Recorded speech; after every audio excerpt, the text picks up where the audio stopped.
Hello everyone, how are you doing? Hope you and your family are having a beautiful and awesome weekend, yeah, and you are looking forward to a productive week. Now, it never ceases to amaze me with all these criminals running around, robbing, creating mayhem, hurting people, taking away people's lives, taking them away from them family. A lot of them, they take away the breadwinners, the earners, the business people who provide jobs for them, and also the community, and they never think of what they are doing until they are caught and it's their time to pay the piper. No, they are crying for mercy. Check this out. Attorney for murder convict Michael Adams, Sanjay Smith, has asked the court to be merciful when handing down a sentence to his client. Smith was making final submission during a sentencing hearing in the Home Circuit Court in downtown Kingston on Thursday. In May, Adams was convicted of the takeout and conspiracy to take out of businesswoman Simone Collymore and her taxi driver Winston Walters. Simone's husband Omar Collymore and two others, Shakila Edwards and Dwayne Pink, were also found guilty. Michael Adams was contracted to take out Simone Collymore by her husband Omar Collymore. In his submissions, attorney Sanjay Smith asked the court to consider a starting point of 30 years before Adams would be eligible for parole in relation to Simone's takeout. For Winston Walters, that was a taxi driver that was carrying Simone, for his takeout, Mr. Smith suggested a starting point of 35 years, and for the conspiracy charge, 5 years. This is in sharp contrast to what Senior Deputy Director of Public Prosecutions Andre Martin Swaby had recommended. Mistress Martin Swaby proposed 2 life sentences at hard labor, with starting points ranging from 46.5 years to 48.5 years before eligibility for parole. However, Mr. Smith pleaded with presiding Judge Justice Leighton Pusey to extend a heavy hand in mercy and a light hand in sentence. He submitted that Adams' prior conviction of robbery with aggravation was 14 years ago, adding that the time between then and now is substantial. Mr. Smith is asking the court not to use the prior conviction against Adams. Mr. Smith was quick to add that Adams was gainfully employed at the time of his arrest. He is not one who sit down upon the corner and a crush out him and Miguel. That's why he should have avoided getting into a situation like this, because it's not for the thirst and hunger for money. Him just stay him job, he wouldn't have gotten mingled up and tangled up in this situation, so we don't have the mercy for him anyway. Mr. Smith further attempted to appeal to the emotions of Justice Pusey with reference to Adams' young daughter, whom he said he had not seen since January 2018. Yeah? But what about Simone Collymore? Never want mercy? Simone Collymore was taken out, leaving her 2 young children. None of our children there never reached 10-year-old yet. Where was the mercy for Simone? It's not like you guys never know what you was doing. They know exactly what they was doing. At that time, you never remember your young daughter. Even though you were important to the prosecution in highlighting and giving information onto how the whole thing went down, you still have to face some consequences for your action, Adams. However, at the time of Adams' arrest, he was only 27 years old. Mr. Smith further asks that the court take into consideration his level of maturity now and his age at the time the offense was committed. Just bear in mind that when this act was perpetrated, he was not a teenager.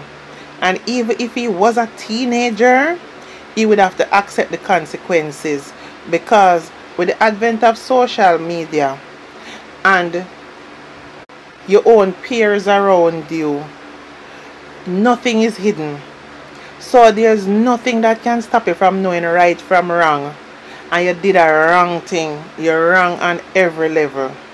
Bear in mind is that Simone never personally troubled you, know. This was a hit job where there is benefits to be had. So you know you were going to receive benefits for this.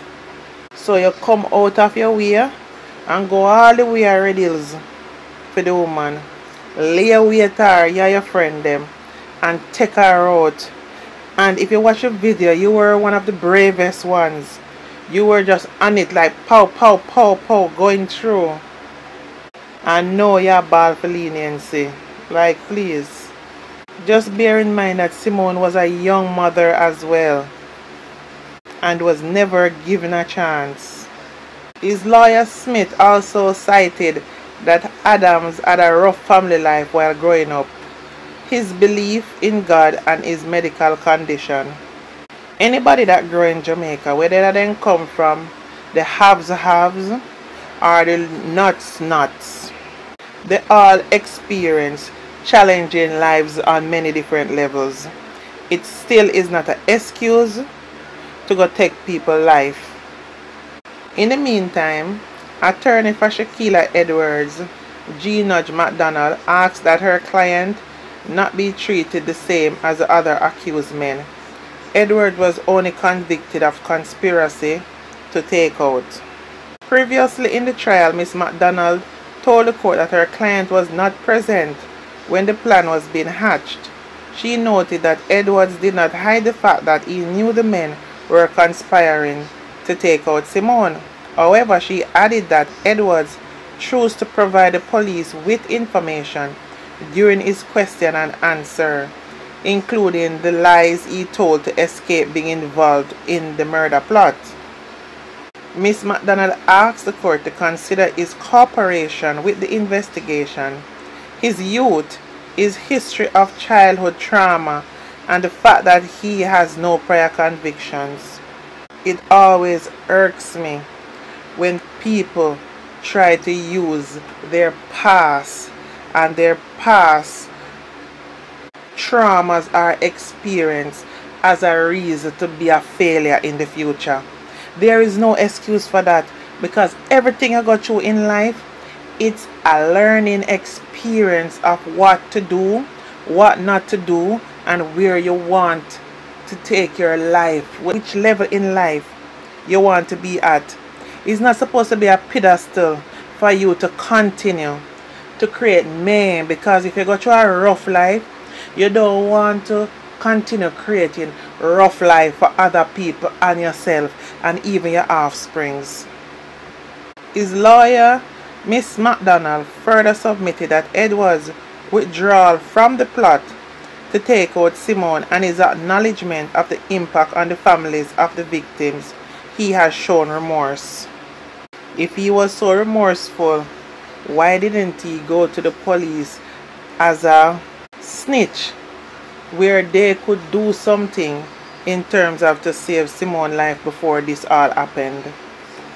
You're not getting no points for that, because you did nothing to actually stop it. Miss McDonald pleaded for her clients and asked Justice Pusey to avoid the imposition of a crushing sentence.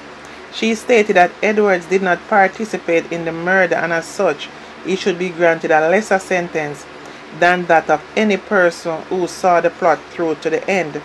She recommended a starting point ranging from 5 to 6 years before eligibility for parole. Edward has been in custody since January 2018. Now this is my thing.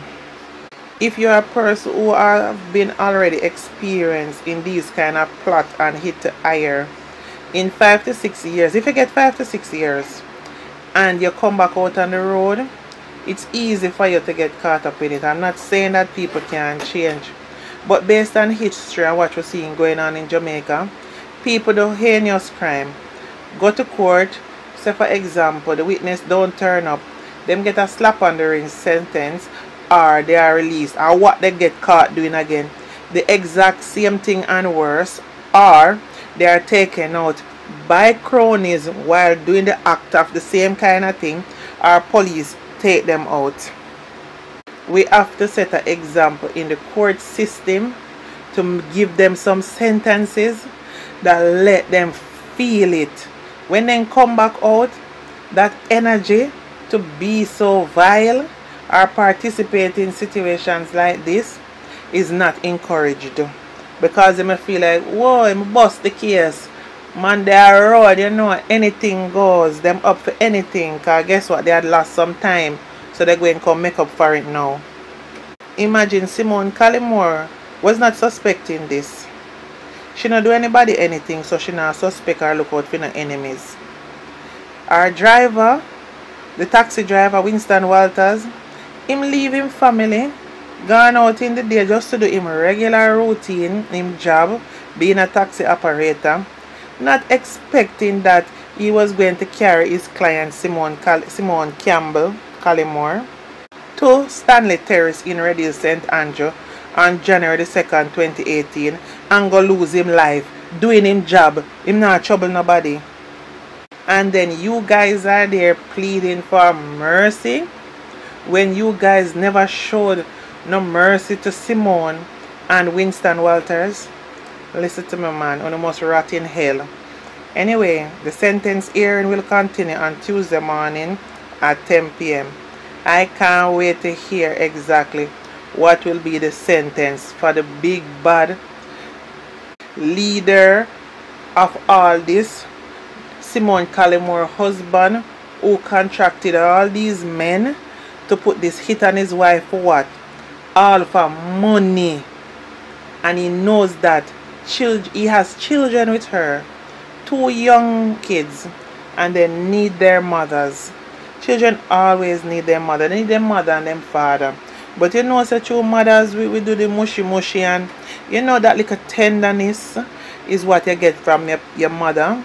And so on. No, they don't have no mother, and it going to work out that they never have no father.